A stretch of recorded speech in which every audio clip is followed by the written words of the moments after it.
अभिषेक मनु संघवी और कपिल सिब्बल विपक्ष के दो चहेते वकील हैं जो केंद्र सरकार और बीजेपी के खिलाफ सुप्रीम कोर्ट में नजर आते हैं। सरकार के खिलाफ कोई भी मुद्दा हो या विपक्षी नेताओं को कानूनी कार्रवाई से कोर्ट में बचाना हो, अभिषेक मनु और कपिल सिब्बल हमेशा कोर्ट में खड़े मिलते हैं। नए वक्फ कानून या चुनाव आयोग द्वारा किए जा रहे एसआईआर के खिलाफ कपिल सिब्बल और अभिषेक मनु सिंघवी ने सुप्रीम कोर्ट में खूब दलीलें दी थी, लेकिन वो अलग बात है कि सुप्रीम कोर्ट ने एसआईआर पर रोक न लगाकर ये साफ कर दिया कि एसआईआर देश के लिए जरूरी है। वहीं दिल्ली शराब घोटाले मामले में भी आम आदमी पार्टी के मुखिया अरविंद केजरीवाल की तरफ से अभिषेक मनु सिंघवी ने कोर्ट में पैरवी की थी, लेकिन अब अभिषेक मनु सिंघवी को लेकर बड़ी बात बाहर आई है, जिससे बीजेपी हमलावर हो गई है। क्या है खबर, बताते हैं आपको इस रिपोर्ट में।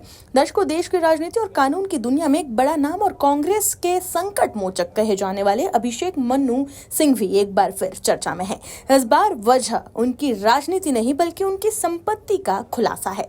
राज्यसभा चुनाव के लिए दाखिल किए गए एफिडेविट में उन्होंने अपनी और अपनी पत्नी की संयुक्त संपत्ति का जो ब्यौरा दिया है, उसने लोगों को हैरान कर दिया है। एफिडेविट के मुताबिक अभिषेक मनु सिंघवी ने अपनी और अपनी पत्नी की कुल संपत्ति करीब 2800 करोड़ घोषित की है। इतनी बड़ी संपत्ति के साथ वो देश के सबसे अमीर नेताओं में गिने जाते हैं। अगर उनकी इनकम पर नजर डालें तो पिछले 5 सालों में उनकी कमाई में काफी तेजी से बढ़ोतरी हुई है। एफिडेविट के मुताबिक वित्त वर्ष 2022-23 में 350 करोड़ से भी ज्यादा और वित्त वर्ष 2021-22 में 290 करोड़ रही। वहीं वित्त वर्ष 2020-21 में 158 करोड़ की आय उन्होंने घोषित की। इस तरह पिछले 5 सालों में उनकी कुल आय 1516 करोड़ से ज्यादा रही। वहीं खास बात यह है कि एफिडेविट में सिंघवी ने अपने घर और ऑफिस में इस्तेमाल होने वाले सामान की कीमत तक का जिक्र किया है।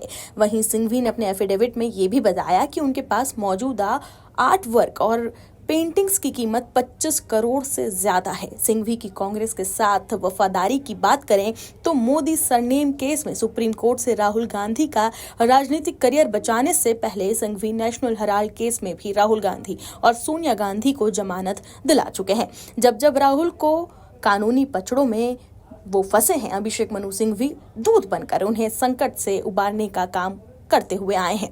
वहीं सिंघवी ही थे जब दिल्ली के शराब घोटाले में संजय सिंह को ईडी पकड़ कर ले गई और चुनाव से पहले अरविंद केजरीवाल को तिहाड़ जेल में डाला गया, तब भी सिंघवी सुप्रीम कोर्ट से केजरीवाल को रिहा कर लाए। सिंघवी एक वकील होने के साथ साथ कांग्रेस नेता भी हैं और अब एक बार फिर वो राज्यसभा पहुंच रहे हैं। वहीं खबर तो ये भी सामने आई थी कि अरविंद केजरीवाल भी सिंघवी को राज्यसभा भेजना चाहते थे। वहीं अब सिंघवी की संपत्ति को लेकर हुए खुलासे को लेकर बीजेपी ने जबरदस्त हमला बोला है।